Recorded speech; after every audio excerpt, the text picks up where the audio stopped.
শুভার বয়স ক্রমেই বেড়ে উঠছে।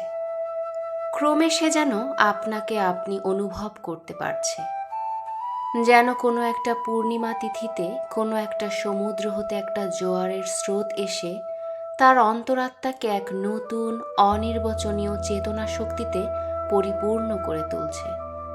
সে আপনাকে আপনি দেখছে, ভাবছে, প্রশ্ন করছে এবং বুঝতে পারছে না। গভীর পূর্ণিমা রাতে সে একদিন ধীরে শয়নগৃহের দ্বার খুলে ভয়ে ভয়ে মুখ বাড়াইয়া বাইরের দিকে চেয়ে দেখে। পূর্ণিমা প্রকৃতিও শুভার মতো একাকী সুপ্ত জগতের উপর জাগিয়া বসে যৌবনের রহস্য পুলকে বিষাদে অসীম নির্জনতার একেবারে শেষ সীমা পর্যন্ত, এমনকি তা অতিক্রম করেও থমথম করছে। একটি কথা বলতে পারছে না। এই নিস্তব্ধ ব্যাকুল প্রকৃতির প্রান্তে একটি নিস্তব্ধ ব্যাকুল বালিকা দাঁড়াইয়া আছে। এদিকে কন্যা ভারগ্রস্ত পিতামাতা চিন্তিত হয়ে উঠছে। লোকেও নিন্দা আরম্ভ করেছে, এমনকি একঘরে করবে এমন জনরব শোনা যায়।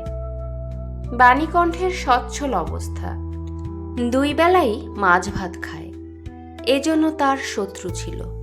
স্ত্রী পুরুষে বিস্তর পরামর্শ হলো। কিছুদিনের মতো বাণী বিদেশ গেল। অবশেষে ফিরে এসে বলল, চলো কলকাতায় চলো। বিদেশ যাত্রার উদ্যোগ হতে লাগলো। কুয়াশা ঢাকা প্রভাতের মতো শুভার সমস্ত হৃদয় অশ্রুবাষ্পে একেবারে ভরে গেল। একটা অনির্দিষ্ট আশঙ্কা বশে সে কিছুদিন হতে নির্বাক জন্তুর মতো তার বাপ মায়ের সঙ্গে সঙ্গে ফিরত। ডাগর চোখ মেলে তাদের মুখের দিকে চেয়ে কি একটা বুঝতে চেষ্টা করত, কিন্তু তারা কিছু বুঝাইয়া বলতেন না। ইতিমধ্যে একদিন অপরাহ্নে জলে ছিপ ফেলে প্রতাপ হেসে বলল, কি রে সু, তোর নাকি বর পাওয়া গেছে? তুই বিয়ে করতে যাচ্ছিস? দেখিস আমাদের ভুলিস নে। বলে আবার মাছের দিকে মনোযোগ করল। মর্মবিদ্ধ হরিণী ব্যাধের দিকে যেমন করে তাকায়, নীরবে বলতে থাকে, আমি তোমার কাছে কি দোষ করেছিলাম? শুভা তেমন করে প্রতাপের দিকে চাইল। সেদিন গাছের তলায় আর বসল না। বাণীকণ্ঠ নিদ্রা হতে উঠে শয়নগৃহে তামাক খাচ্ছিলেন। শুভা তার পায়ের কাছে বসে তার মুখের দিকে চেয়ে কাঁদতে লাগল। অবশেষে তাকে সান্ত্বনা দিতে গিয়ে বাণীকণ্ঠের শুষ্ক কপলে অশ্রু গড়াইয়া পড়ল।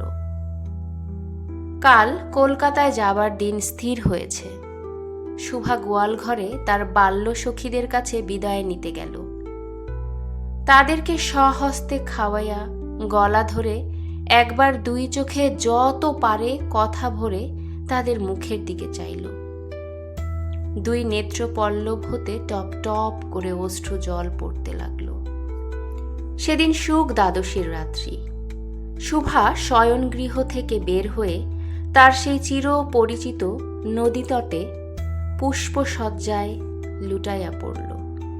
যেন ধরণীকে এই প্রচণ্ড মুখ মানবতাকে দুই বাহুতে ধরে বলতে চায়, তুমি আমাকে যেতে দিও না মা, আমার মতো দুটি বাহু বাড়াইয়া তুমিও আমাকে ধরে রাখো।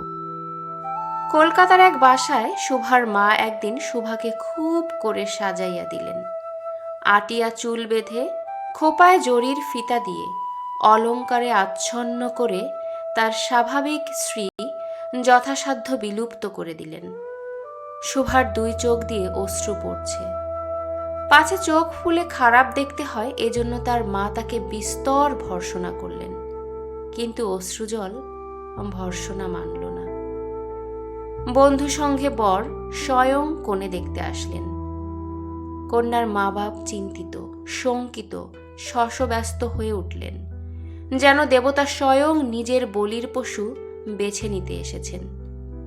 মা নেপথ্য হতে বিস্তর তর্জন গর্জন শাসন করে বালিকার অশ্রুস্রোত দ্বিগুণ বাড়াইয়া পরীক্ষকের সম্মুখে পাঠালেন।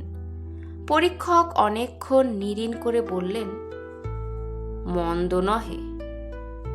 বিশেষত বালিকার ক্রন্দন দেখে বুঝলেন ইহার হৃদয় আছে, এবং হিসাব করে দেখলেন যে হৃদয় আজ বাপ মায়ের বিচ্ছেদ সম্ভাবনায় ব্যথিত হয়ে উঠছে, সেই হৃদয় আজ বাদে কাল আমারই ব্যবহারে লাগতে পারবে। শুক্তির মুক্তার ন্যায় বালিকার অশ্রুজল কেবল বালিকার মূল্য বাড়াইয়া দিল। তার হয়ে আর কোনো কথা বলল না। পঞ্জিকা মিলাইয়া খুব শুভ লগ্নে বিবাহ হয়ে গেল। বোবা মেয়েকে পরের হাতে সমর্পণ করে মা বাপ দেশে চলে গেল। তাদের জাতি ও পরকাল রা হইল। বর পশ্চিমে কাজ করে। বিবাহের অনতিবিলম্বে স্ত্রীকে পশ্চিমে নিয়ে গেল। সপ্তাহখানেকের মধ্যে সকলেই বুঝল নববধূ বোবা। তা কেউ বুঝল না, সেটা তার দোষ নয়। সে কাউকে প্রতারণা করে নাই। তার দুই চোখ সকল কথাই বলছিল, কিন্তু কেউ তা বুঝতে পারে নাই। সে চারদিকে চায়, ভাষা পায় না। যারা বোবার ভাষা বুঝত, সেই আজন্ম পরিচিত মুখগুলো দেখতে পায় না। বালিকার চিরনীরব হৃদয়ের মধ্যে একটা অসীম অব্যক্ত ক্রন্দন বাজতে লাগলো। অন্তর্যামী ছাড়া আর কেউ তা শুনতে পেল না। এবার তার স্বামী চক্ষু এবং কর্ণেন্দ্রিয়ের দ্বারা পরীক্ষা করে এক ভাষা বিশিষ্ট কন্যা বিয়ে করে আনলো।